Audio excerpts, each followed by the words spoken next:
Take two. Hi, I'm Amy Elizabeth, somatic and intuitive healer. And I'm Kate. I am here to get a little bit more clarity on some of the big topics that Amy likes to throw around that the rest of us don't really know what she's talking about. So we get a little better understanding of what's happening here. I am trying much harder to speak English. I am efforting towards that. Yay. So the Aquarian Dark Moon is what we're chatting about today. And this video is absolutely in support of all of you who are in my women's circle. And if you're not my women's circle, sign up. Registration is open for February. It's going to be a big month because the thing we're looking at this month is Pluto's next 20 years. And all three of our most personal planets, Mercury, Venus, and Mars, will also be in Aquarius this month. So each of them will be making a conjunction with Pluto on his way by. Okay.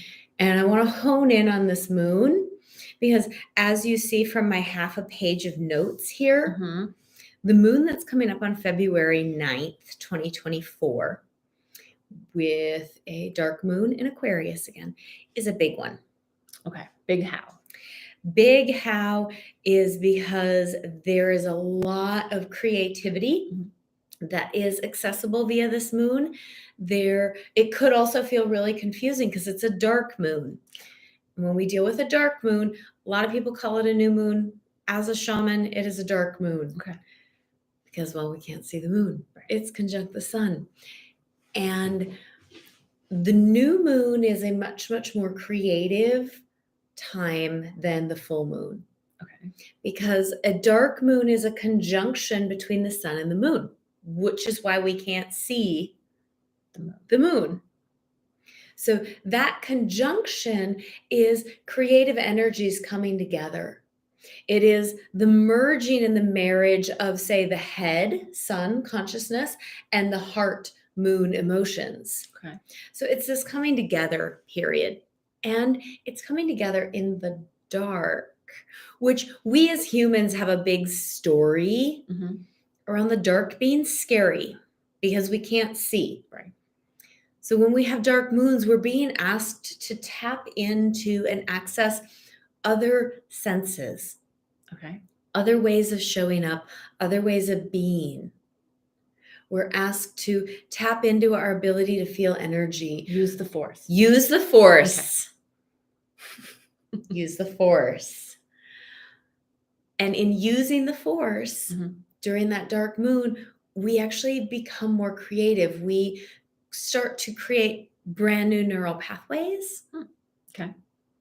And we get out of the idea that we need to see something for it to be real. It flips the seeing is believing drives me nuts. Because if we only wait to see something before we're going to believe it, we don't ever create a pathway to invite it into our lives.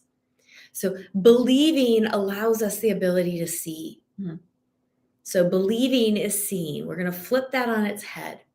We're also going to focus on the fact that this is an Aquarian dark moon. Okay. So what does that mean? Well, Aquarius is it's a sign of the humanitarian. Okay. And it's bigger than that. Aquarius always feels bigger than that to me. For those of you that have been working with me for a long time, you will have heard me say, think galactically, act locally. So what are the things that you're doing, the things that you're thinking, the things that you're saying, the things that you believe that are rippling out into the world? Okay. Because our thoughts, actions, words, deeds, they create our reality. And in creating our reality, we are thinking galactically because our reality is so tied into everything else's reality. Okay. That when we are in a space of pessimism where everything is bad, and I'm not saying repress your actual feelings, I'm saying really weigh and measure. I believe it was you when we had to euthanize the dishwasher that explained to me that it was a first world problem. It is. So perspective. It's all perspective. And one of the things that a dark moon allows us is perspective because it takes away our ability to see. Okay. So what certain projects are important to do during during an dark- Aquarian dark Yes. moon? Well, as we start to look at this Aquarian dark moon is square Uranus and Taurus. Okay. So some of the big players in this moon are Uranus, Mars, Venus, all in earth signs, Jupiter in an earth sign. Okay. And they're happy in those places. Hit or Some miss. yes, some no. Okay. Some yes, some no. The sun and moon square Uranus in Taurus. Squares are conflict, and they're hard aspects.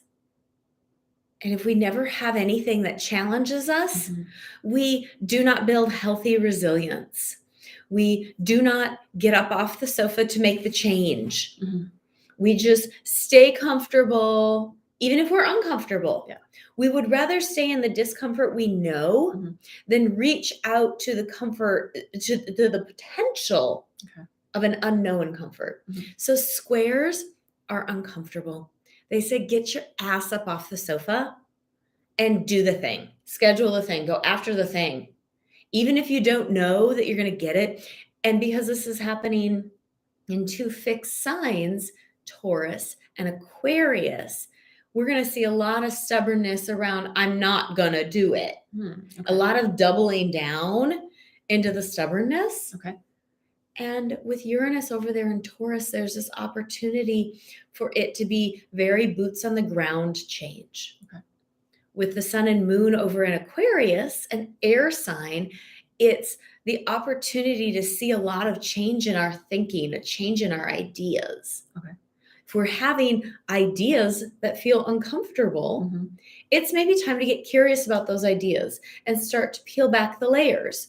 You know, if you have an idea that the rainbow community is bad and scary, maybe it's time to peel back those ideas. How many human beings do you know that are a part of the rainbow community? Sure. If you are having an idea that it is okay that the trees are budding in Minnesota in February because climate change is a hoax, maybe it's time to peel back that idea. To get curious about your resistance to ideas that are different from what you're set into, fixed. So that's this piece. The dark moon, so the moon and the sun are also in a trine sextile with the north and the south nodes. Wow. Okay. And go over. So one is fate and one is destiny. Yes. Okay. Look at you go. Learning some stuff. Okay. And so how do all those pieces play together then? So a trine is a supportive aspect. It expands things. And a sextile is also a supportive aspect. It asks for us to be creative. So the sextile aspect of this is with the north node, which is in Aries and destiny. Okay. Yay. Yay. Okay. I got one right. You get all kinds of stuff right. Wow. And with the north node in Aries, we're being asked to put on our own oxygen masks first. We're being asked to move into healthy self-awareness around how we, and here's the south node piece, people please, make assumptions, guess about what people want, not communicate clearly, because we're being asked to leave those things behind. If we're not putting on our own oxygen mask first, and we're not saying, hey, this is where I'm at, where are you at? We are working in really messy south node in Libra territory, because the shadow of Libra is people pleasing. It's not holding enough of who you are. I see you, big dog. It's not holding enough of who we are as individuals to be healthy in our relationships. And since Libra is the sign of the relationship, you need to complete unto themselves humans, to complete unto themselves being, to be in a relationship. Otherwise, you just have sick codependency. So this dark moon is maybe going to end up, as it starts to wax, reveal some places where we are codependent. It's going to blow that up. Okay. It's going to make it bigger. Okay. It is going to support those things in coming to the surface Mhm. so we can let them go. Okay. It is also going to provide a creative avenue towards moving towards, oh, I really have to put on my own oxygen mask here. Okay. And it's not that I don't love you, and it's not that you're not important to me. It's that I realize that right now my cup is empty and I'm trying to pour out to you from an empty cup.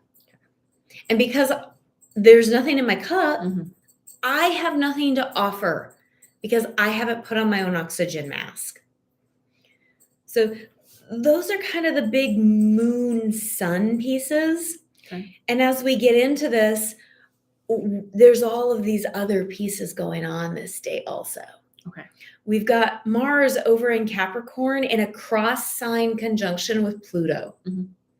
So Pluto's fresh into Aquarius and Mars is coming up on his conjunction. Keep in mind, Mars started a new cycle back in November.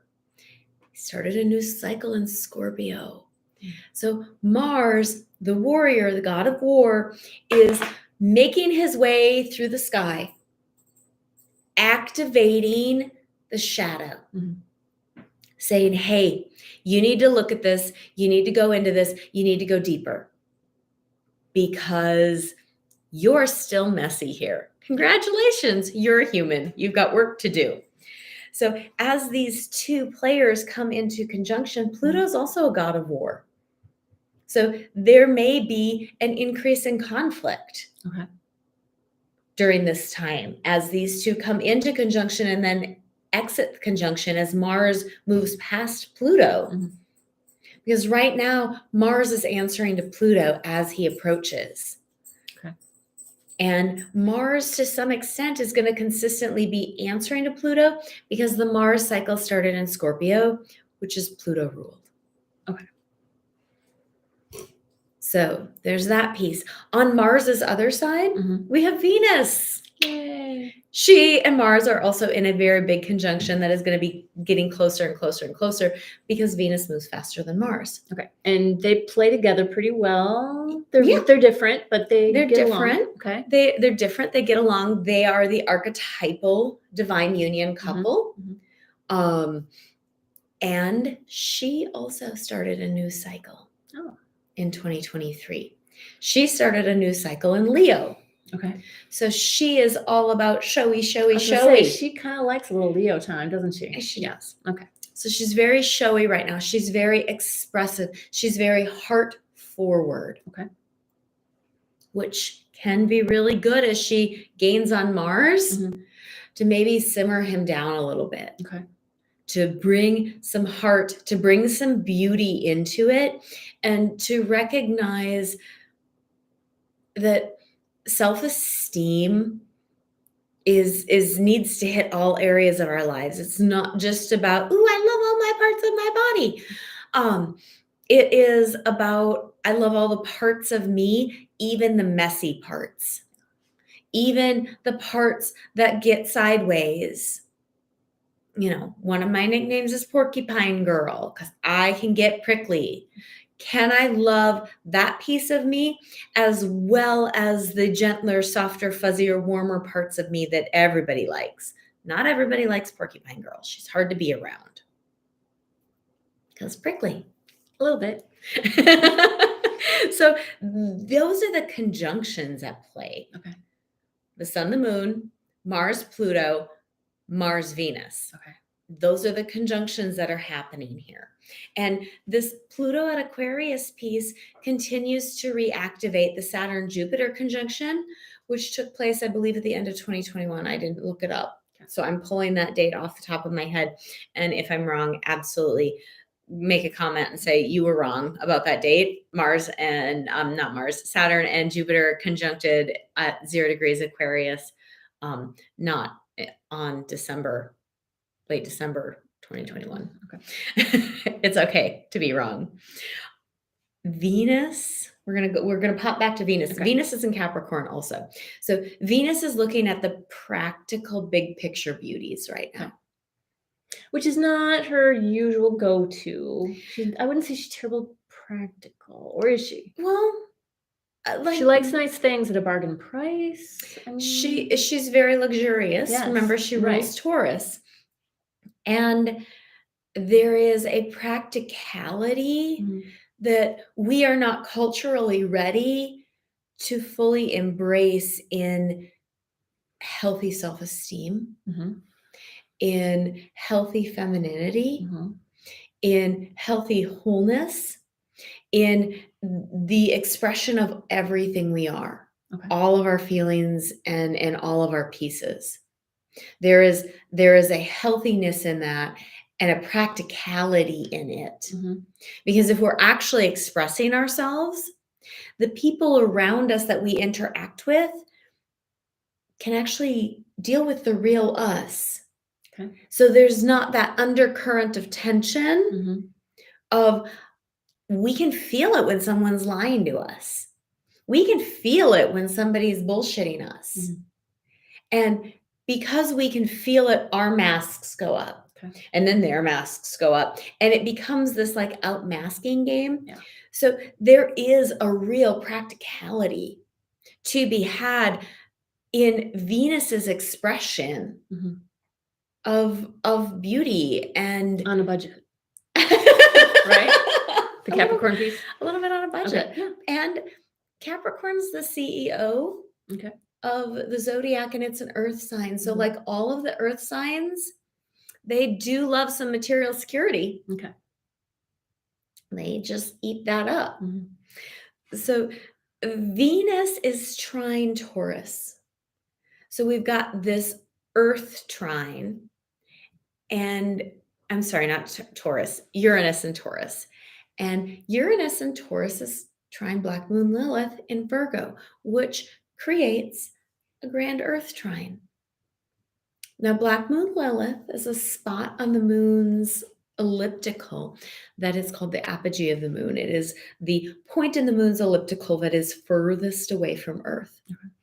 And it is, because it is so far away, it is associated with the emotions, the longings, the hurt, the things that we push away from us, the things that we don't want to deal with. Okay. Now, we've got Black Moon Lilith in Virgo, which is the details, the practicality of dealing with details. We've got Virgo, who is in its shadow perfectionism. Okay. And perfectionism is a way of pushing things away, Okay. of not dealing with the things that are in front of us. Hmm. We've got Venus over in Capricorn, which is big picture practicality. Okay. Also an earth sign. And she's wanting us to express things. So there's a lot of support here between Uranus, the rebel, electricity, fast moving, just do the thing, with the expression of the things that we push away and are hidden. Okay. A lot of support for that to come out with this dark moon, which I love. Sounds like a great time for shadow work. Then we've got Mercury in Aquarius, who earlier that day is going to be in an exact square with Jupiter and Taurus. So the messenger over in Aquarius at 7 degrees, squaring Jupiter, who makes everything bigger. Mhm. And this is you're going to maybe get some messages, and they're going to be some big messages that leave you feeling uncomfortable. And you have an option to double down, fixed sign, or to get curious and get expansive and to find some grace. They're going to be quick messages. Mercury is quicksilver, and Mercury is moving at top speed right now, which is important to women's circle people, especially as we're working with Mercury and Pluto this month, to feel into the difference of how hard it can be to get Mercury's messages, because he is quicksilver. And as all of you that worked with me last month know, the dates I sent you on Pluto transits, we're looking at 7 to 10 years on a Pluto transit. And as I spoke about, if we work with Pluto transits, those are embodied transformation. Pluto is doing the deep transformation that resets our neural pathways It resets how we show up in the world, and it actually requires us to change. And so we can work with it actively, and it's not going to be as painful. Or it's just going to roto-rooter shit. That doesn't sound good. I know, right? Yeah. So just do the thing. Walk toward the thing, like buffalo it. Buffalo it. And now we've got a whole series of sextiles. Sextiles are creative aspects. I'm going to buzz through these a little bit. We've got Jupiter and Saturn in a sextile. They are expanding our structures, finding creative ways to make the structures in our lives more expansive. And they are in exactitude also earlier in the day when Mercury and Jupiter go exact. Structures. Are you talking like we should remodel the house? Or are you talking like businesses? What kind of structures? Well, you can remodel your house. Get right on that. That is a structure. Mm-hmm. The ways in which we run our businesses, Mm-hmm. the ways in which we show up, Okay. the ways in which corporations operate. Mm-hmm. You know, I have plenty of clients who are like, my corporate office is talking about transparency. And everybody knows you're lying. If you got to talk about it, you're not doing it. You're just using the words, you're not doing it. So the structures of how we think, the structures of our belief systems, the structure of government, we are very, we're creatures who really hold on to those structures. We do, yeah.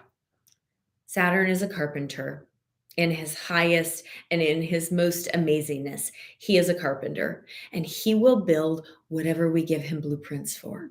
Whatever we can imagine. So this sextile between Jupiter and Saturn is a really beautiful energy because it is saying, hey, I can build whatever you want. And here is all the grace to do it. Jupiter and Saturn are also father and son. So we could be looking at a lot of sins of the father and creative new ways to deal with the sins of the father. So that's an option here too. Mars in Capricorn is going to be sextile our friend Neptune in Pisces, as will Venus in Capricorn be sextile our friend Neptune in Pisces. Now the Mars-Neptune piece is tighter than the Venus-Neptune piece. Neptune is in his rulership in this aspect. So Neptune is kind of the guy in charge more in these two aspects between Mars and Venus and Neptune. Neptune is about dreaming. Okay. So the dark moon shamanically is a dreaming time. Dreaming is creative. Write down your dreams. Keep a dream journal. You don't need to figure it out. You don't need to analyze it. Just write it up as a story. Give it a title. How do you feel? Then walk away from it. And you can start to go back and put the pieces together. We're living in somebody else's dream right now. The fact that we can log in online and have people watch us live, that is living in the Jetsons.